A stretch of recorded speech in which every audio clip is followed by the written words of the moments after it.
A Taoist medium in Singapore was suffering from liver problems. But what saved him, right, is not a Taoist god. It's from the Hindu religion. Wow, serious? Yes, instead of sharing with you guys what happened, right, I'm going to show you guys a video summarizing his whole story. I'm a Taoist, so we also have fought for Hindu temple, for road marshal, and we also participate in our Thaipusam. This is actually due to my medical. I went to hospital for checkup because most of them are fainted. So doctor told me that, hey, your liver got a white dot. So someone from our temple, is a Hindu god devotee, they introduced me to their temple to go in there and pay a visit. But I did not say anything about my sickness. I go there, I was standing outside. One of the god, they actually trans Ganesha. So this god actually told their devotee that someone outside wearing a red shirt. So I went in, this god told me, hey, you got problem. So I was also a very key person, you know. I said, what problem I have? He tell me lah. So he told me I'm sick. So I said, you can help me? So he said, I can help you. But you must bring me, must promise me lah. Go bring me, go around lah, go walk. I thought just carry the statue only lah, but end up he said, no, it's actually a Kavadi. So from there, I take participate in 2006. Actually, very interesting story, yeah? Wow. So apparently, right, he mentioned that his liver got white spots, right? So he chanced upon this devotee to the Hindu god, and they say that I will help you clear it. So his liver problems, right, is clear. Wow. Yeah. Since 2006, he mentioned, right, till now, there's no reoccurrence of that problem. So did he carry the Kavadi Yes. all the way Every until year. now? Every year. Wow, solid this fellow. Not easy, man. So I want to ask you guys a question. If you guys are in the same situation, would you do the same? I think depends on the severity lah. If like really rubber and there's no way out, I think they can might as well, right? Yeah, and I feel like his experience make it much more believable that the solution will work.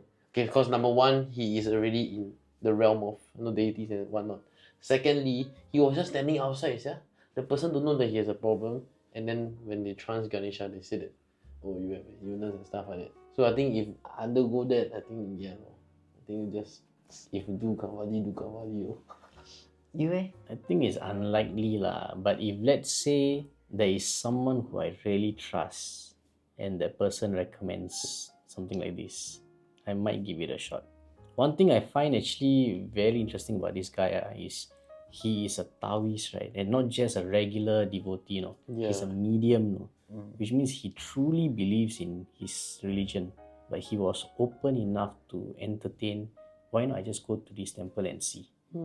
It's actually not easy to be that open. Because usually they like follow theirs, means they really biased, right? But I guess it helps because Hinduism and Taoism is not very far off. Not very far, but they are completely separate in terms of what deities you pray to. The thing is, okay lah, for me, going down to the temple to, let's say, have a listen, I don't mind lah. But you ask me pierce my body, all this. No, but they don't ask you to pierce first. They tell you that I will heal you.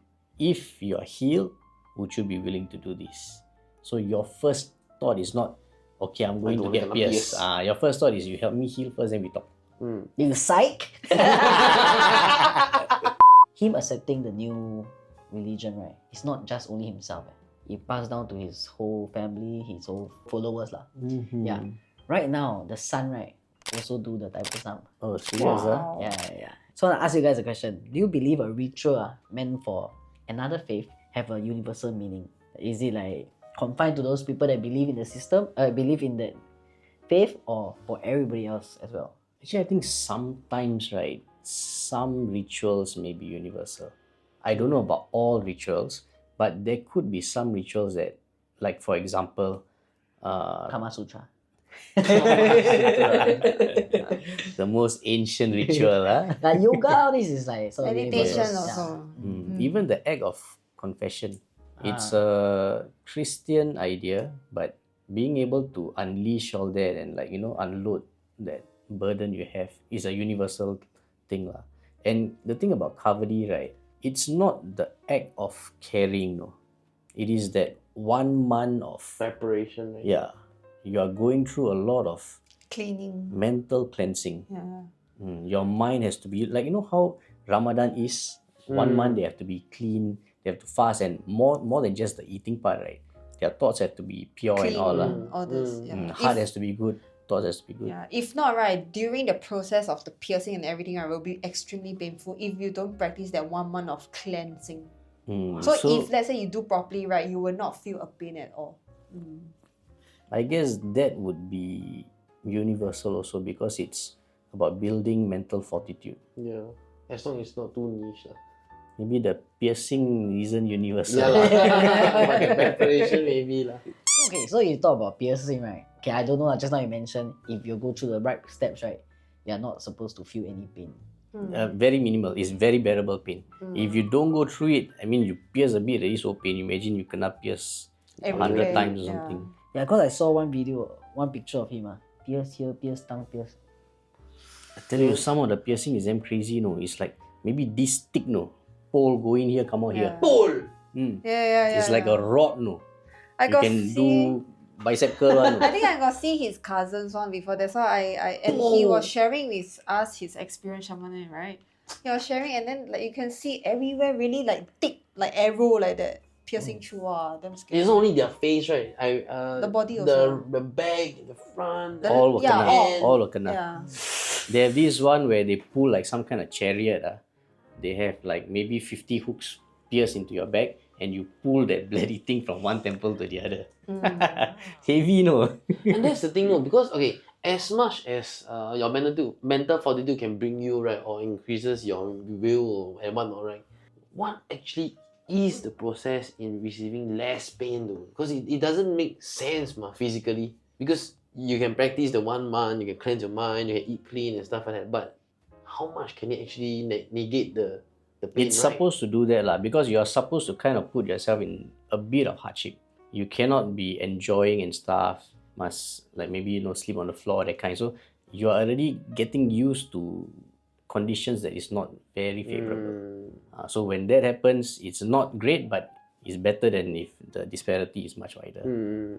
Then also on the day itself, because of the music, because of the mantras and all these kind of things, right? The Your adrenaline mind is there. the adrenaline will be there also. I feel no pain. Actually, can I ask you guys, do you know a little bit about Thaipusam? A bit lah.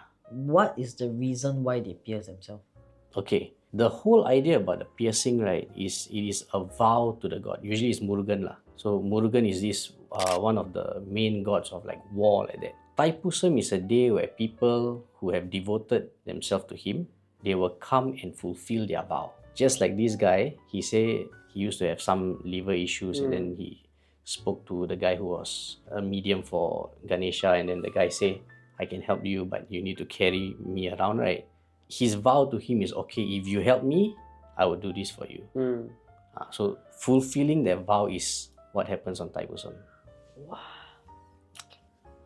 You must sort of like feel the needle for the rest of your life. Every year is a yearly thing. Like when we see it from the outside, it appears that way lah, but to them it's different. Because to them, firstly, it's, you have given me more than what I'm giving you. And we see like all the piercing and all, like to us, it looks like horrendous, right? To them, because they have done it once before and they have been in communities where it is normal, it is not as bad as what we are seeing. Okay, then I ask you guys, would you guys, right? Okay, I believe that you are 80s. You are 80s, right? You are also 80s. You are like a free thinker. I think. There's an atheist. Right, yeah. But I think she do believe in a higher being. I feel right, you know, like when you all go to a different religion or different space, right? You all will feel more connected to some, but not so connected to some.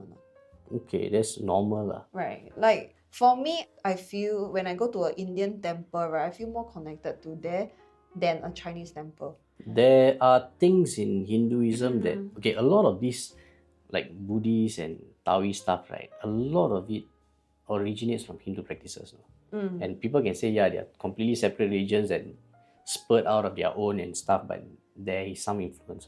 And because they are so close last time, people were moving to and fro, there is some influence. One thing about Hinduism, right, the mantras, they are supposed to be said a certain way. There is some kind of melodic tune to it. And if it's not said the right way, like all the Brahmins, the priests and all, they will know how to do it. If it's not said the right way, it doesn't achieve the intended results. So one of the reasons why devotees feel peaceful, right, is because this singy-songy way of saying the mantra and listening to the mantra, right, puts you in a very peaceful state. You know, yeah. When I go to the temple, right? Cause when I was young, right, I always go to temple one. And in fact, primary 6, right, I'll go with my primary school friend. We'll always go there and then do the 秋天. Just a group of you. Two of us. Just the two of us. And we always go on. It's very, I know, very Chinese, very, Then you'll keep changing or not? like, Asking why is the worst one? Do again. Yeah, keep doing. So we always go there. But then when I got more frequent to Indian temple, right, I feel like don't know, there's just a thing that, like, when you look at the god, right, or like there's a connection with them. Like, I don't go frequent, I don't go Indian temple frequent or like pray to them so frequently or what. But when I see them, right, I just feel very like, at ease. yeah, this is different. Like that. It's speaks to calling you, lah. Yeah, it's calling me like that. I feel that's why Sadhguru stuff, right, it's calling me also, because just a different vibe. I don't know how to, and it really gives you that peace. So you're asking about our religious position, atheist and free thinking, I want to ask you guys, will you guys ever seek religion? I tell you, my out there. honest wish is I hope I can one day accept religion. Doesn't matter which one. It's just that the evidence against it is just too much. And you have to be very generous to put all of that aside and just Accept it blindly take it. Then you, I think life and death situation. It's the same reason why people seek refuge to religion, because you seek something beyond, because there's nothing else now that matters. It's the last resort of some sort. Yeah, I think life and death situation. imagine you are like in your coma, after you accept the Buddhist religion or whatever, then you 跳档 suddenly.